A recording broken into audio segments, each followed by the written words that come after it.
privilege and honor to introduce Dr. Nilay Shah, who's a dear friend and colleague, and hopefully will be a collaborator with the center. We spent the morning with a number of people from the High Value Healthcare Collaborative. Dr. Brent James is in the back. Raise your hand, Brent. And Dr. Melinda Ashton's back there. We lost Dr. Jim Nasons and Dr. Andy Massica. Jim's from Mayo and Andy's from Baylor Scott and White, who had to head out to the airport, but hopefully more collaborative opportunities. So Nilay is somebody who's really a national leader. He's one of the co-PIs for one of the 3 ARC Centers of Excellence Awards, looking at what are integrated healthcare delivery systems. At his role at Mayo, he's the Deputy Director of Research for the Center for Healthcare Delivery and the Chair of the Healthcare Policy Research Center. Yep. Thank you, Nilay. Yeah, thanks, Lucy. Thanks for inviting me to present. So I think one of the questions, I think the initial title I think Lucy had suggested was around population health. And I think as we go through this, you'll sort of get a gist of why I changed the title. So I really wanted this to focus more from the delivery system perspective. And so, this doesn't need a lot of sort of setup per se, but as you think about right now, since the passing of the Affordable Care Act, one of the big focus has been moving healthcare delivery systems to advanced alternative payment models. And the 2 areas that are focused on here is the advanced alternative payment models built as part of the fee-for-service architecture, and then ultimately to population-based payment systems. And so this is primarily the payment side of things, but it also provides a great opportunity to change how we deliver care to align with this payment mechanism. And that's where I think a lot of the opportunities are to sort of understand what can the delivery system do to align with the new payment model. Now, it affects places like Kaiser a lot less than the rest of the world, but still I think it's relevant in the context of what we learn in terms of delivering care. And so to do a little bit more work, a year ago, we sort of conducted a survey of a number of delivery systems to sort of understand what does practice transformation mean and how are delivery systems going about this practice transformation process. And are they fundamentally changing, or are they just sort of shifting a little bit without really any fundamental change? So the interesting piece here was we did a survey and then followed that up with sort of structured interviews with a number of systems to get a better sense of what is it that they're actually doing. And this was part of something called the Mayo Clinic Care Network. So these are systems all over the country, as you can tell, from California, Florida, Idaho, Montana, that are affiliated with Mayo Clinic but are not part of Mayo Clinic. And at that time, there were 35 members. We received 29 survey responses and then conducted 13 in-depth interviews with leaderships from these systems. And the survey components we focused on was sort of this idea of population health management, right? So even though, as I mentioned, I didn't use the term population health, each of these systems had someone in a leadership role in the context of population health management. And so we wanted to get a sense of what does that mean to systems, right? So population health can mean so many different things. We asked them about their information systems, care management, and clinical practice, care transitions, access to care, clinical preventive services.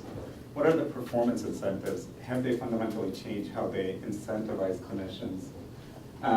As well as understanding where they are in terms of taking advanced alternative payment models, be it ACOs or some other form.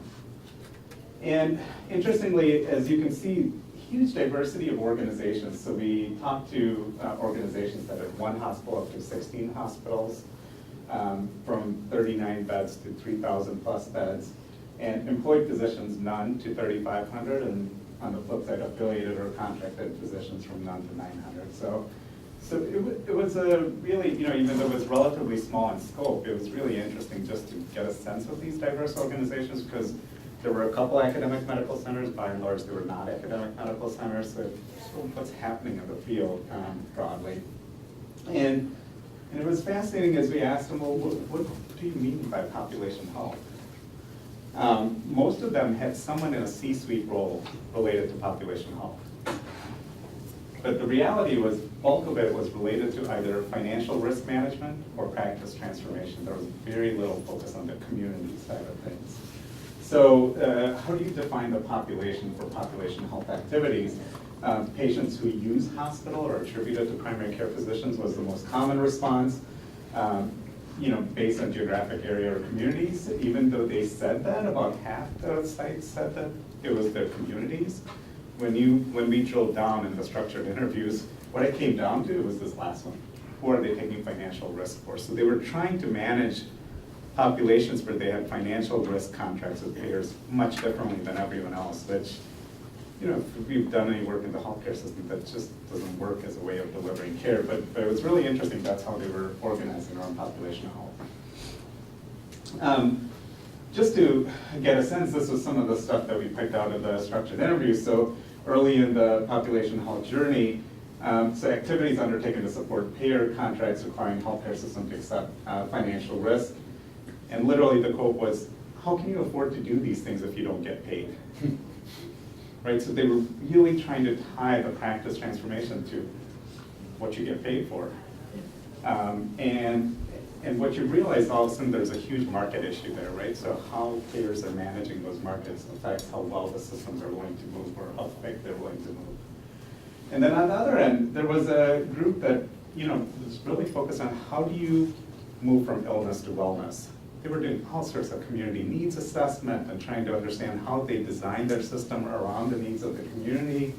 The quote here, the traditional focus on illness comes at the expense of broader thinking of community and population impact. So again, this was clearly an exception, but way farther along. Interestingly, this group, most of their population was public pay or through other government, Department of Defense and so forth systems. So it was a very different population. They were willing to actually take a lot more risk than the commercial, heavy commercial pay systems.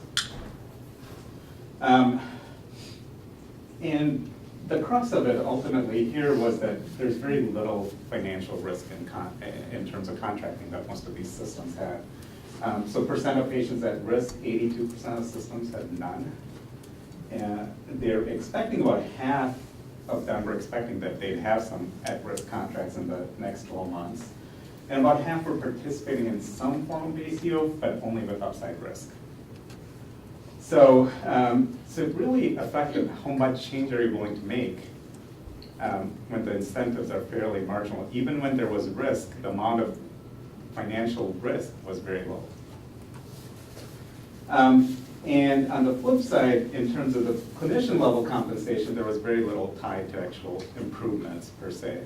It was primarily fee for service with very little change in how physicians are compensated. So about 6% of primary care physician compensation was based on quality and patient satisfaction. And this was very similar for specialty care physicians as well. So again, at the clinician level, what are your incentives to change? And one of the things that clinicians, some of the groups we talked to, they said that clinicians explicitly said, if we participate in all these other activities, the quality improvement or other practice transformation activities, they lead to lower compensation for us. As long as we're even, we don't mind participating. But if we're taking time out of seeing patients with our compensation is lower, you have no interest in participating. So again, lots of challenges in the context of transforming the practice. And then on the data and analysis infrastructure, most sites thought they had great infrastructure, primarily through the EHR. The performance reports for practice and advanced analytics were available. And so interestingly, as we talked to them in the structured interviews, say, well, what do you mean by having performance reports and advanced analytics? We were actually somewhat surprised by the numbers here, 85%, 58%, which suggests most everyone has some pretty good data about their populations. What they meant were reports provided by payers to them. So what the payers attributed and provided the report, in most cases they're not actionable. All that told them was how much financial payment they can expect. So again, I think the perception versus reality, I think, was somewhat missing on this front as well. And then the last piece, we asked them about the programs that, that they were planning to put in there. And they had, most of them were part of regional coalitions. Care transitions, as you might imagine, to prevent readmissions was common. Everyone thought they had something in place. Now, as you sort of drill into what is it that they had in place for care transitions, majority of the times it was just phone calls after discharge, which I think most evidence suggests doesn't work all that great. A lot of interest in medication therapy management, development of that, as well as collaborative care for behavioral health. Those were two areas that there was a lot of interest in adding and developing. But there was a fair amount of synergy in terms of what are the types of activities that were either in place or interested to be added on. And then in the structured interviews, what we found out is the macro level, what sites were willing to do was primarily driven by big government or whatever government incentives were put in and what rolls down, as well as the regional drivers and to what extent payers were incentivizing the practices to change. So there wasn't as much sort of a self-driven practice transformation. And within the system, there really were these three groups, right? So there was a small groups, as you saw the example, that were innovators that really wanted to change how they delivered care. And then there were some followers that were sort of waiting and observing, seeing what happened and making a little bit of change there. And there were sites that literally were saying, we just need to sort of wait it out. It's all gonna go away.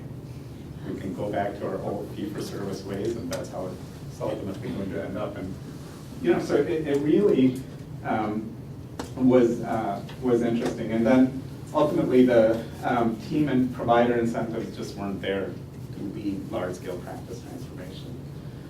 So this was really interesting for us to understand, because there's discussions all over the country, population health management, practice transformation, and yet as you start drilling down into the systems, the actual amount of change that was happening was fairly minimal.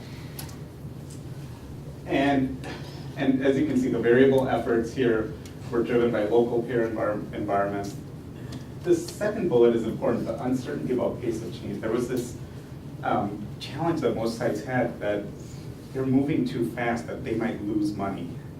Financially, they might not do well if they transform too quickly. And so there was always this challenge of, should we transform? How fast should we transform? What's the implication of that on payment? Incentives are not aligned with significant transformation efforts. And then lack of clarity on best approaches, and we'll talk about a lot more about that in the next 45 minutes or so. Very limited engagement of patient and staff on what should this practice transformation look like. The data silos limit large-scale transformation. As you start talking to them, it's very limited data. Most of the places, their EHRs are not integrated between hospitals and ambulatory care settings. So they're relying on data that are provided by payers. They don't even know if that's really rightly attributed patients and so forth. And then lastly, the other part that came through is they were always concerned about what is it that's going to deliver the results that they hope to deliver? Are there evidence-based interventions? So they oftentimes focused on sort of, what can we do in this space? And ultimately it ended up being, as a result, what can we do cheaply in this space and feel like we're doing something to move practice transformation along. So it really was interesting as you start thinking about the broader practice transformation efforts at the system level that have been happening over the last decade or so, since 2009 or maybe a little bit before then. But here you can see the big area that a lot of the places were focused on was this idea of patient-centered medical homes as a way to transform the practice. And you can see the number of NCQA-accredited patient-centered medical homes, this is end of 13, was 34,000. It's almost 70,000 now in terms of clinicians that are practicing in patient-centered medical homes. And here are all these accreditation criteria, right? So the patient-centered access, team-based care, population health management, care coordination, et cetera.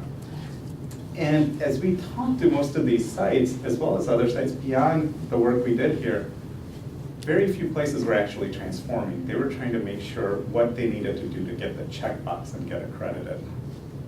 So even though if you start looking at this, this is a large-scale practice transformation effort, right? So from 28 practices in 08 to 1,600 practices in 13, and I think now I believe it's close to 10,000 practices. But most sites were just doing what they needed to do to get the checkbox. So was there real transformation? In some ways, this was a great opportunity when you start thinking about it to actually fundamentally go back and look at how we should deliver care. But there was very little of that happening. And as a result, when we look at the evidence around patient-centered medical homes, it's very weak. Most of the evidence around patient-centered medical homes was associated with modest changes in most utilization measures and provided similar quality compared to EHRs and paper records. So very little actual change through this large-scale, apparently, system transformation, but the reality of it, there wasn't much of that. And then on the flip side, the patient-centered part of patient-centered medical home, this was editorial in medical care, where they really, I think, highlighted this piece. So where has the patient been in the overall effort to implement a healthcare delivery system based on the concept of the patient-centered medical home? It appears that the patient may not have been consulted at all. And so I think that, again, is fundamental to making changes, and I'll provide a number of examples where I think as a system we imagine we think we know what the patients want. We designed it and spend a lot of time designing it, and oftentimes it ends up not producing the outcomes we hope because we've not engaged the end users of those efforts. And then on the flip side, just broadly, as we go about this transformation effort, is this issue of burnout, right? So about half family medicine and internal medicine physicians report being burnt out. And, on top of that, there's a significant burden being placed on the measurement side of things for practices. So this was in health affairs last year. Primary care physicians spend about $50,000 a year dealing with external quality measures. So if you look at, on the practice transformation, there's one, who's engaged, but two, even the end user, be it the patients or clinicians, are not engaged, and that leads to bad outcomes on both sides. So this was a framework that we started our Transforming Clinical Practice initiative. This was an initiative that was funded through CMMI. 2 years ago, we started in our system. And the whole idea was to transform our systems to be ready to take a risk to a value-based system from fee-for-service system. And we tried, and I'll tell you honestly right now, we haven't been fully successful on all fronts, and we can chat more about that towards the end. But the way we thought about this is we needed to have a framework for practice transformation, what we wanted to do. One was to make sure we had the engagement of both the clinicians and patients in how we do things. We haven't done that fully, and I think some of the results, some expensive programs have not worked out and delivered the way we hoped, primarily because of that. We needed to consider evidence, right? So either use evidence-based interventions or generate evidence as we are implementing various interventions. And then largely, if it's evidence-based intervention, implementation is critical. How do we ensure that we implement it with rigor? Now, I'll show you examples what happens when we start modifying things that are not aligned with how the evidence was generated. On the evidence side, there were two pieces, right? So one is the what, and what I mean by what is what treatment is best for patient X. And then the how is how do we deliver that care? So what are the delivery methods to that work in delivering whatever, be it readmissions or care coordination and so forth. And then fundamental to both of these pieces is we felt we needed to have the data and the data systems underlying it. Data in and of itself doesn't do a lot, but how do we make data so that it's actionable? And the incentives, how do we align the incentives? So we looked at the transformation efforts we were undertaking were from 90 primary care practices. And half the clinicians were on fee-for-service compensation models, others were on salary compensation models, some were on mixed compensation models. So how do we ensure the incentives are aligned? And the last piece we're just looking at right now that sort of overlies all of this is culture. And sort of the culture of improvement and culture of willingness to change to improve care. And that's fundamental to a lot of things. And I'll mention towards the end what we're working on right now to better understand the role of culture. And in parallel to this, we use this concept of minimally disruptive medicine or healthcare that one of my colleagues, Victor Montori, have come up with. And the whole idea was healthcare delivery designed to reduce the burden of treatment on patients while pursuing patient goals. And that's how we sort of started this. But as we sort of embarked on this, we realized this applies to practices as well. So how do we do this so it's minimally disruptive both for the practices and patients? And this is sort of a framework around the whole concept of minimally disruptive medicine. For any given patient, it turns out, for the practice, you put on a certain amount of workload in terms of healthcare work that the patients are being asked to do. And they have a certain amount of capacity to undertake this work. And so if there's, ideal balance, it leads to appropriate access, use, and self-care, and hopefully optimal outcomes.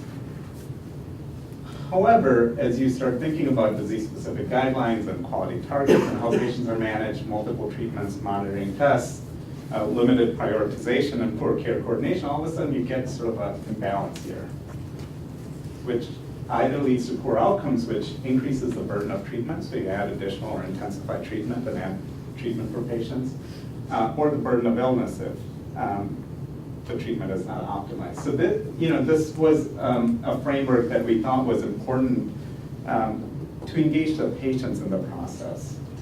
And as you think about both the workload and capacity, there's the workload from life. And so increasingly you hear, oftentimes we, especially for complex patients, we try to design one intervention that we think, especially multiple chronic conditions. And the reality is there's many different reasons people get that imbalance. So it could be, health of a loved one, financial issues. So this gets back to this increasing focus on social determinants of health, social support, and so forth. And then on the capacity side, there's scarcity again. The most common one you hear is where spouses are oftentimes helping their spouse manage their health. All of a sudden they fall sick. Both spouses end up in the hospital. It's surprisingly not uncommon. So we, I'll provide some examples in how we try to operationalize this. We try to think about this in three broad strokes. One is lean thinking. So how do we do basic things that are relatively simple to decrease the burden? So coordinating appointments, practice locations, access. So instead of having the patient come in for an imaging test on one day, a blood test on a second day, and then a physician visit on a third day, can we coordinate that into a single visit? Aligning prescriptions, who would have thought that this would be difficult, right? Our systems are not set up to align prescriptions so patients get them at the same time. So they oftentimes end up getting them multiple times a year. And so as we were embarking on this, we were using some case studies and identifying some patients and talking to them and their experience with the system. There was one patient, or one couple that we talked to. In 1 year, they touched the healthcare system 242 days out of 365. So between all the things they were being asked to do, between both the husband and wife's care requirements, they were having to go back and forth into the system. They were at the pharmacy, I think, over the year 83 days, just because of the way their drugs weren't coordinated and the pickups. So it seems relatively simple, but our administrative systems aren't set up for that. And then low-value services. So are we ensuring that the patients get services that have the greatest benefit for them? And what can we do to decrease the burden of adding services that don't add a lot of value for the patients. So that was one piece of it. The second way that we tried to operationalize this was engaging patients through shared decision-making, measuring outcomes that matter to patients. I will tell you we're not there yet, but we're trying to make some progress there. Increasing capacity for patients, and again, this is a prototype, and I'll provide some information there. And then delivery system changes, and how, as we make changes to the system, how do we ensure that the patients have input in that process? And then lastly, as we put in different innovations in the delivery system, how do we ensure that we are testing them, either they're evidence-based and implementing them according to the evidence, or testing them as they go along. One of the examples that I won't talk about as much, but it's been a real interesting experience. So as you know, there's this big focus on team-based care. And so how do you have one of the key concepts, at least in the transformation we're trying to undertake, is how to have the teams huddle twice a day to review all their patients. And so this includes, pharmacists, nurses, physicians, advanced practice providers, and so forth. And there was huge resistance. We had almost 300 teams in our system, and there was huge resistance to doing this. And they kept on saying, what's the evidence? How do we know this works? As much as we think it's relatively simple, and we look, and there isn't a lot of evidence. I mean, at face value, it makes a lot of sense, but there isn't a lot of published evidence on what does huddling do around team-based care. Our hope was, our hypothesis was, if we do it the right way, it actually may decrease burnout for clinicians by decreasing the burden on them, and also improve patient outcomes. So as we did it, we were able to do a natural experiment that we've embedded in the system that's ongoing right now to generate the evidence around huddles and team huddles and what impact they have.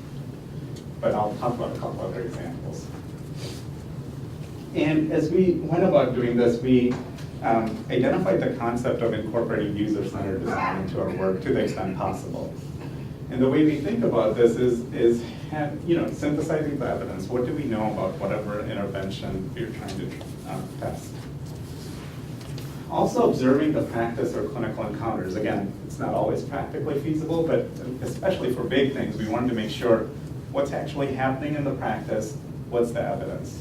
Bring those two pieces together, get a team together to include designers, the team from the actual project, patient advisory groups where they made sense, clinicians, other stakeholders, and to design whatever it is, the intervention, develop initial prototype, do some field testing, sort of rapid iteration, and then to actually test it where it made sense.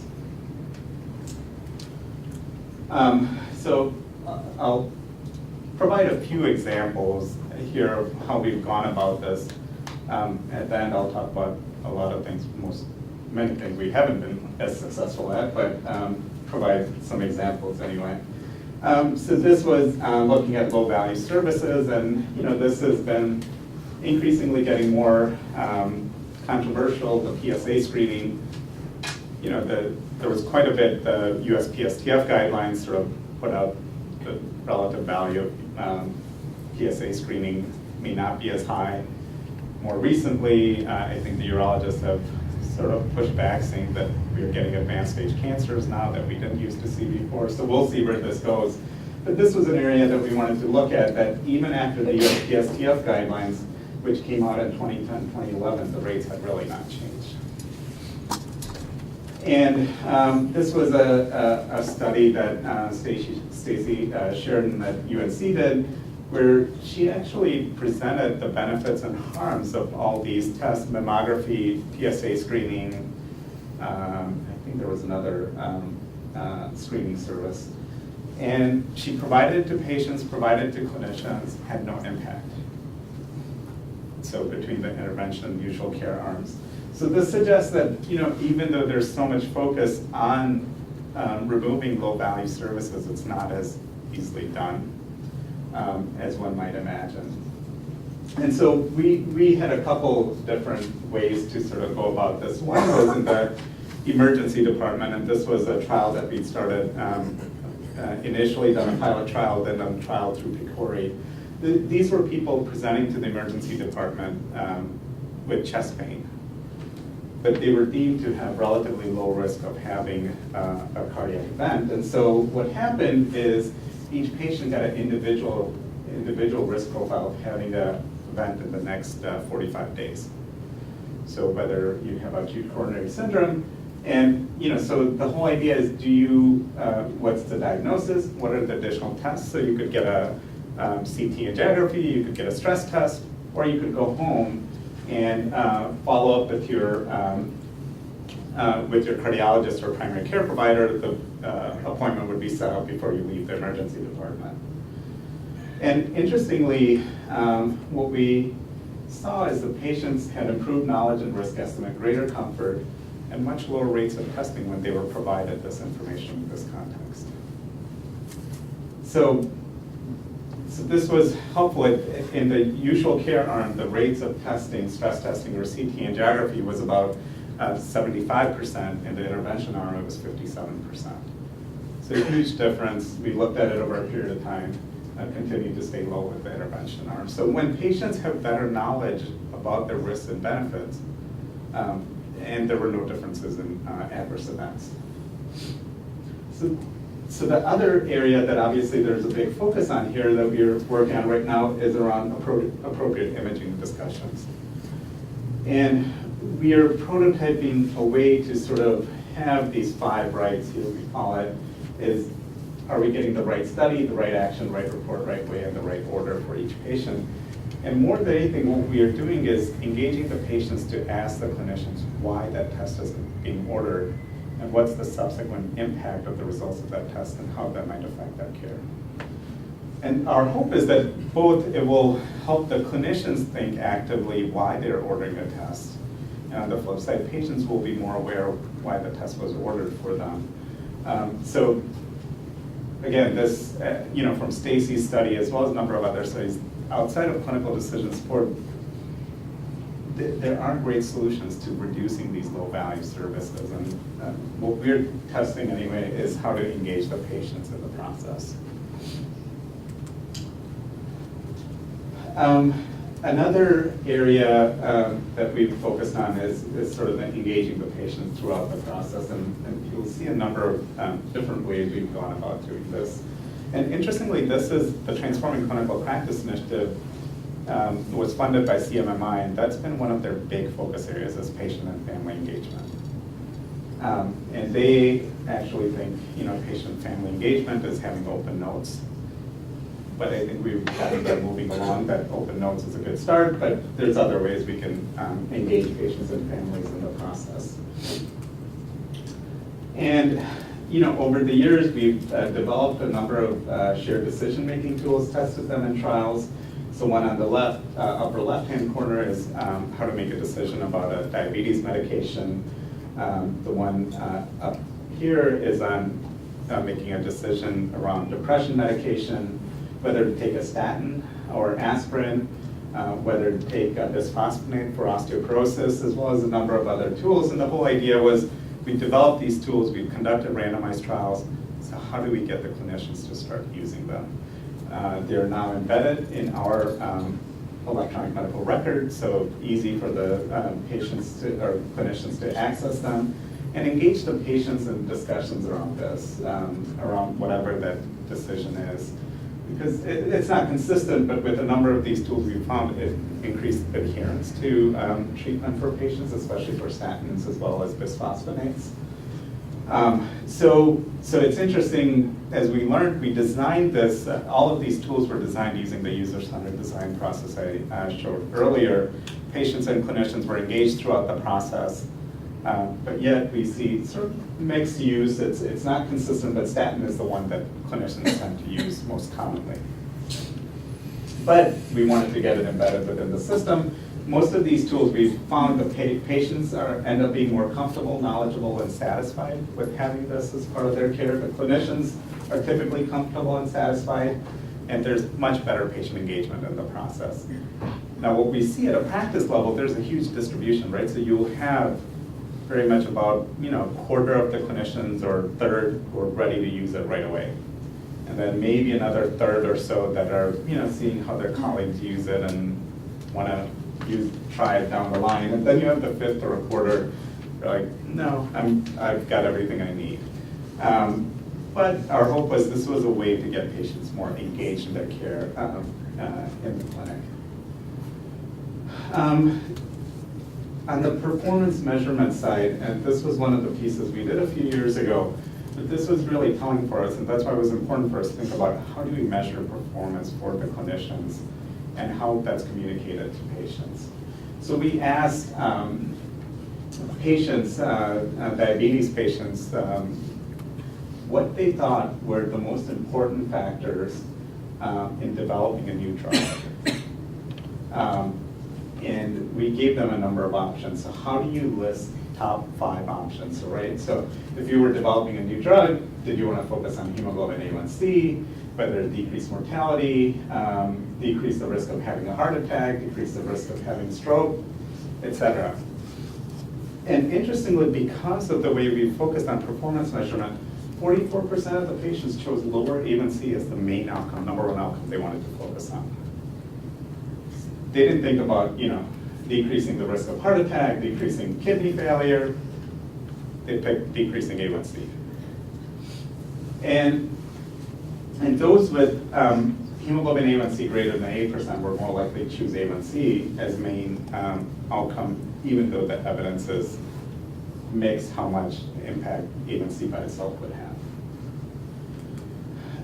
And this has some significant impact, right? So we subsequently looked at the impact of testing A1C amongst patients who are well controlled and what impact that has on subsequent outcomes. So these were patients, we looked at a cohort of patients that were well controlled, their A1C was less than 7%, and 60% of the patients were tested 2 or more times during the year. There's should be, the typical, or more than 2 times in a year. So the maximum you test someone who's well controlled is twice. Because of the way our systems are set up, 60% were tested more than twice. And as a result, the odds of intensification, those that were tested more often, their treatment got intensified more often. Subsequently, those whose treatment got more intensified, they were likely to have much more hypoglycemic episodes, landing them in the emergency room or hospital. So if you start thinking about the downstream sequelae of everything we do here in terms of measurement, and there's so much focus on A1C alone that we've embedded into our systems to just measure it, but as a result, clinicians see it more often, intensify treatment more often, doesn't always lead to better outcomes for patients.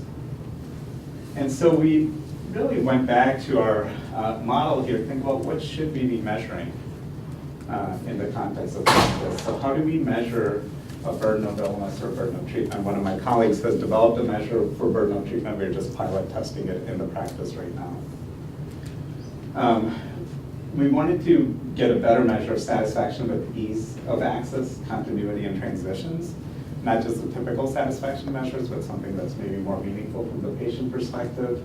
And then also some measure on physical and mental health, role function, and disease control that's more patient-centered, not just some surrogate outcome. So again, we're pilot testing it. It's hard to change that wholesale because at the end of the day, you still have public reporting systems at the state and federal level that don't go away. But at least our hope was that we got clinicians and patients, hopefully down the line, to start thinking about what the outcome should be in a more meaningful way. Increasing of capacity, as I mentioned, one of the fundamental pieces around the model we were trying to emulate in our practice transformation effort was around this minimally disruptive medicine. One of the ways to overcome that is through increasing capacity. And one of the ways we've done this is how do we get better community and clinic partnerships? So in a lot of our communities, we were in 70 communities in Minnesota, Iowa, Wisconsin, Arizona, and Florida as part of this work. There was very little integration between community resources and what's happening in the clinic. And so we were trying to get better awareness into the clinic and getting a list of resources, as well as in some of the clinics trying to get someone to help patients navigate that, as well as a connection between the clinic and the community. So one of my colleagues, this is one of the preborn county, has referrals related to prescription, a variety of ambulatory programs, diabetes prevention programs, smoking cessation, et cetera, that can be done in the community that doesn't have to be done in the clinic. And so we've got a number of communities. We are trying to increase the capacity both for the clinic as well as the patients from that perspective, so they don't feel like they have to come back to the clinic for all of that work.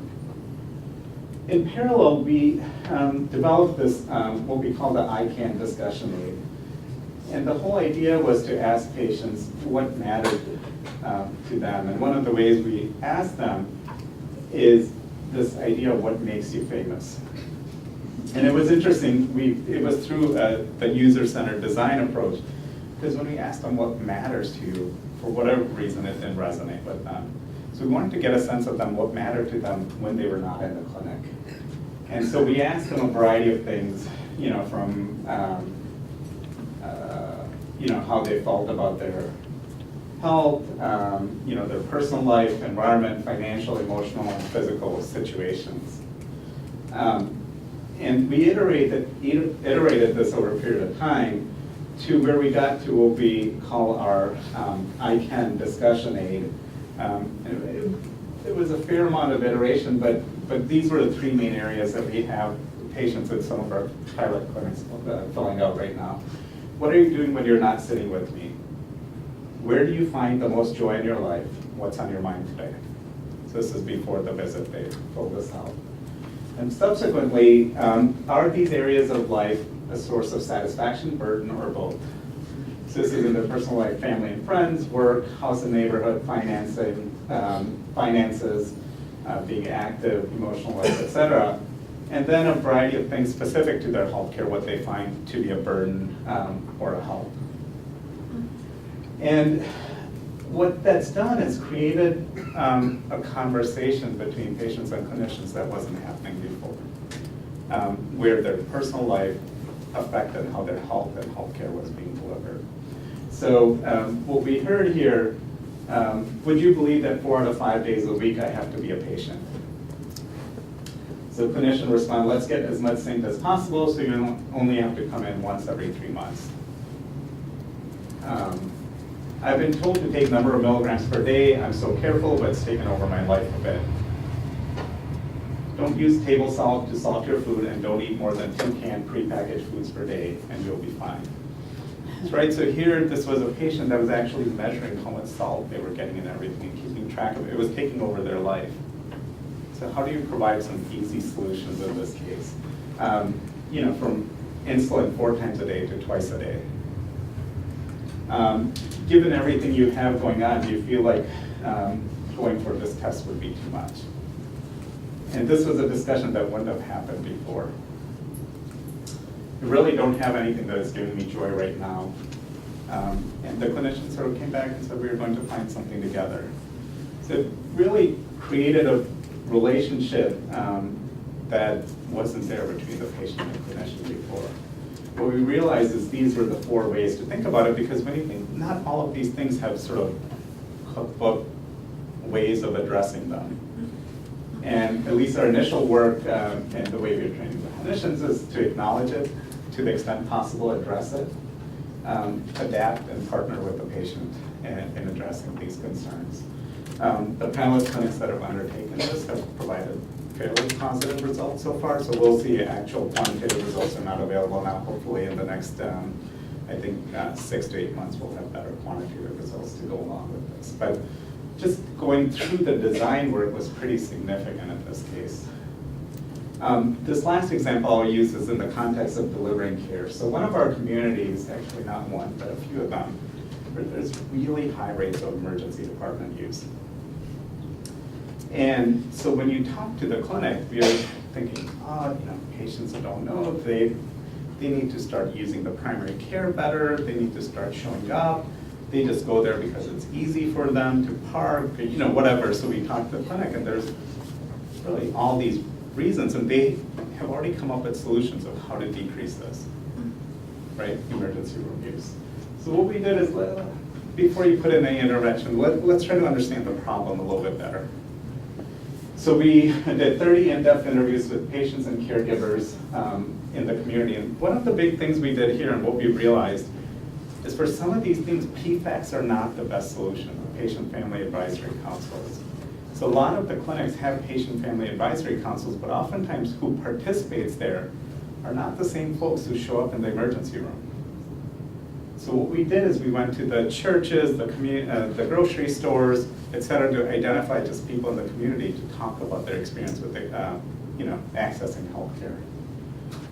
We did 50+ hours of interviews and observations in the emergency department, urgent care, express care, primary care, and nurse hotline. Additional interviews with patients, in-depth topic interviews, community health workers, use of data, and so forth, and then 3 community workshops. And this process is still underway, but one of the key pieces that we learned here from the clinic perspective, people need to be educated to use our services better. Financial and operational constraints to increasing staff and resources, they just need to learn how to use it better. So if you go to the patients and the community, the clinic needs to make it easier to be seen. Right? So it really was very interesting because the patient's perception was the primary care clinics were trying to push them out. Didn't want to see them, trying to do it through non-visit care, through other pieces when they needed to be seen. So each side thought that the other was the problem.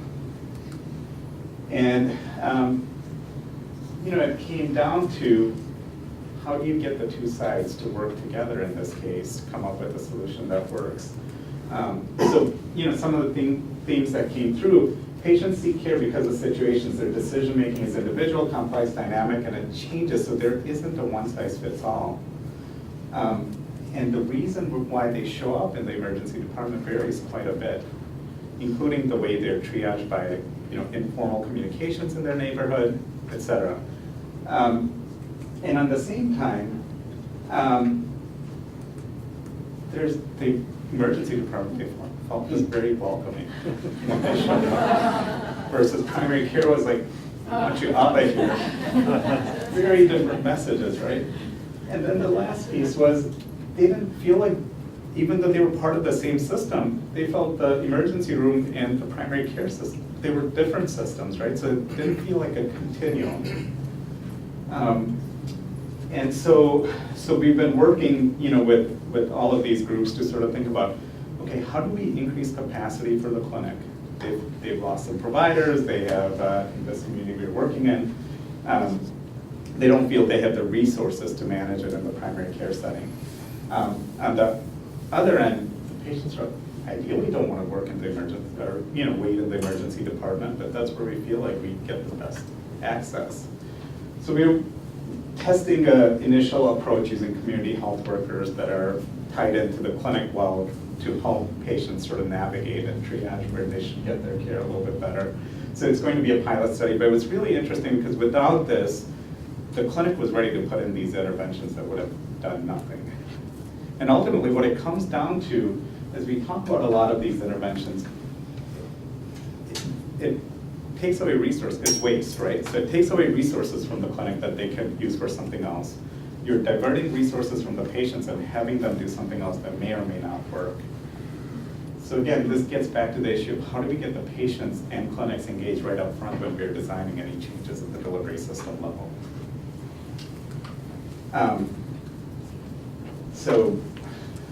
More to come on that front. And then lastly, I'll talk about a couple examples in evaluating delivery innovation. So I'll talk a little bit about Tele-ERA study that we did a few years ago, but this was going to be one of the key pieces initially in our practice transformation efforts was, for high-risk elderly patients, get a telemonitoring system. This is a system they get in their home that they can get their blood sugars tested, they can get their blood pressure tested, they have video conferencing capabilities with the nurses. And so the system was ready to just, let's implement this. How can this not work? And so we luckily were able to get there before they got too far. We said, let's see how this works. Let's make sure this is delivering the results that we were hoping to deliver. So we conducted a randomized trial of high-risk elderly patients. These were people at high risk for hospitalization or emergency department use. No difference in ED or hospital use, actually. If you look at the data closely, it looks like the control group used less than the intervention group. We also looked at quality of life measures, PHQ-9, physical health, mental health, self-rated health, no difference. So there was almost no difference between the two arms on an intervention that we were going to scale up. Now, there's a number of reasons, and we can come back to that, why there were differences in the impact of this intervention. But I think the key piece here was, I think we oftentimes think that there's a lot of face validity to interventions without evaluating them. Oftentimes they don't deliver the results that we hope. Again, comes back to the same issue, leads to waste in the system. So after that, we said, well, why don't we go back to sort of testing or using evidence-based interventions? So there were two big randomized trials, I think many of you may be familiar with, one by Eric Coleman and one by Mary Naylor, looking at reducing readmissions after discharge. And we sort of adapted it to our system using some pieces from the Coleman model, some pieces from the Naylor model to what fit in our system. So again, not perfect. Both of the trials showed significant impact on reducing 30-day readmission rates. And so we went back and sort of said, let's adapt it, but let's test it as we go along, right? So in terms of readmissions, at 30 days, there was a significant impact of both interventions, which is what the randomized trials did, and we found significant impact. Interestingly, by 180 days, no impact. So should we, given our metrics that are currently set up to have 30-day readmission rates, does this intervention is expensive because what it does is for these people at high risk for readmission, it sends a nurse practitioner in their home within 48 hours of discharge. So is it worth that additional effort given that there's no impact at 180 days? It's an important question. And at the same time, we're spending a lot of effort on phone calls, right? Just to patients, which there's a lot of evidence that don't work. And it's interesting, this was a piece, and this I think is sort of the crux of what's happening with the transformation effort. This was by David Ash about a year ago. Lately, we've attended many conferences about providing healthcare to patients with high medical and social needs. People with chronic illnesses who are frequently readmitted to the hospital. It seems as if every presentation refers to return on investment, which is invariably presented as a constraint, as if our program kept people out of the hospital, but we just couldn't get the ROI to work. And so what is the ROI, right? So the systematic review on readmission shows you need to have a high-touch intervention after discharge for it to decrease readmissions. But that also becomes fairly expensive. So it's an interesting question as we start thinking about a variety of these interventions and what we should put in place. The other example I'll talk about is sort of collaborative care for depression. So this was the trial Jürgen Innitzer and the group at Group Health and University of Washington, has done some great work over the years around improving depression management and primary care. And so in Minnesota, there was a statewide initiative called Diamond to implement this program that Jürgen Innitzer, their randomized trial, basically at the state level. And what we saw, the results from Minnesota showed no differences in 6-month remission or response rates between the intervention and usual care arm. So this goes back to this issue of implementation and why implementation matters. So what had happened is we learned sort of statewide trying to understand how the different clinics implemented this model. This model is meant to be implemented with a psychiatrist and a nurse. was sort of the randomized trial. And then, sites started saying, well, we can have our MAs do what the nurses do, and, working with the psychologists instead of a psychiatrist, and, all of a sudden there were all these adaptations of the model that lead to the same results. At Mayo, we did something slightly different. We stayed fairly true to the model, and we found both 6-month differences in remission rates and response rates. So fairly significant impact. Now one of the big challenges with this model with Jürgen Enitzer's work was it took 4 years for it to break even in terms of costs. So this goes back to the same issue, right? So even though it leads to better outcomes, are the systems currently set up to put interventions like this in place and operationalize it in a way that works? Or put sort of, cut corners and feel like you're doing something, but it has no impact. So that's where I think big challenges in terms of healthcare transformation is right now, is how do we find ways that sort of make sense clinically, and we all want to do the right thing and the idealistic thing. Ultimately, at the end of the day, for the administrators and people responsible for the systems, the financials sort of overtake everything else. So, do we need to study and test everything that we do? And at least our framework is sort of, there's a number of things that are relatively simple. Hand hygiene, wrong side surgery, similar to making coffee or turning on a light switch, few linear steps. And I think we can use basic systems engineering approaches to implement some of those things at scale within systems. Then you get into things that are a little more complicated, like door-to-balloon or hospital-acquired infections, and that's maybe more like buying a new home, learning statistics, maybe. And it requires many linear steps, but those things probably need some level of evaluation to assess that they deliver results that we hope that they do. And then the complex interventions, like raising children, those are things that require a lot of discovery and testing initially before adapting to systems. There's a whole slew of things from readmissions to adherence to treatment that we still don't have great solutions for. And it will require more thoughtful ways that we test and implement these solutions. So while not everything needs to be tested, there needs to be some way of monitoring that there are ways that we are delivering the results that we hope that will be delivered. So what are the things that we need to do to advance a patient and practice-centered healthcare delivery system? So this is my last slide, and I'm hoping that to hear from you guys about experiences here and what we might learn as we continue to move along. User-centered design, we need to engage patients and the practice. And one of the examples I'll tell you from the work we've done is around care coordination, right? So everyone wants to figure out a way to manage this high-risk, high-need populations, high-cost populations.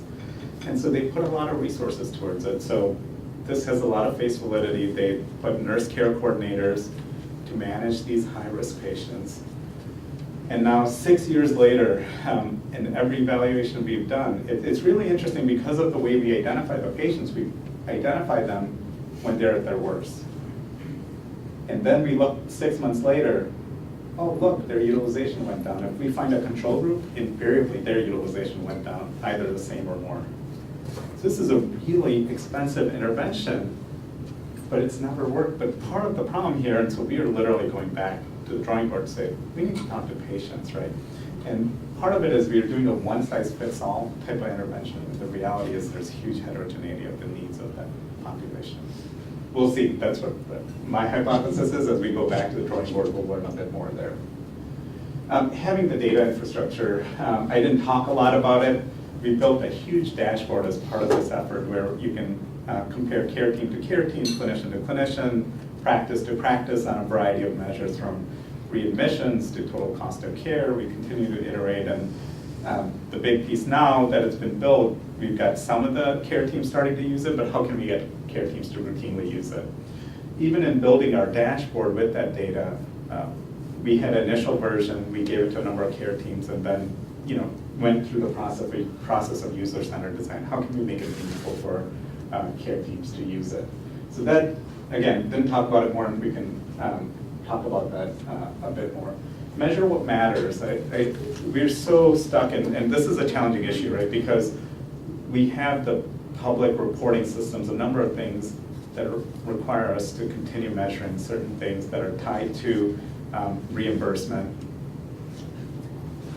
We need to start somewhere, so we're starting small and we're hoping that we can make some difference, but something that matters both to patients and clinicians. The idea of learning healthcare system, and this ultimately is what, at least in my mind, this experiment has been at large scale, is how do we get systems to start using data to improve their care, while also generating evidence where it makes sense. I like, this is the group health framework that they have this idea of how do we design, implement, evaluate, and adjust as necessary. I think it fits in really well with a lot of this work. And how do we routinize it beyond just sort of the initial work that we've done, so that that piece remains to be seen. Implementation, this idea of implementation science, a lot of us working here have heard the concept. Most of the people in the practice say, you just tell the practice to do it and they'll do it. Kind of not, but it's a challenge. How do we ensure that we implement with fidelity, that it delivers the results that we hope it will deliver at the end of the day? And the last piece, the incentives, right? So, what are the right incentives? One of the pieces of this, I think, was out of Kaiser, Northern California, that they published a piece in BMJ about 3 or 4 years ago, where they showed they had all these incentives to complete preventive care for the patients in the region. And the minute they took out those financial incentives to complete them, all those measures went down drastically. So we really have to be careful that we don't go up a slippery slope, but yet we need to ensure that the clinicians have enough incentives to move ahead with this work. So with that, thank you for having me. And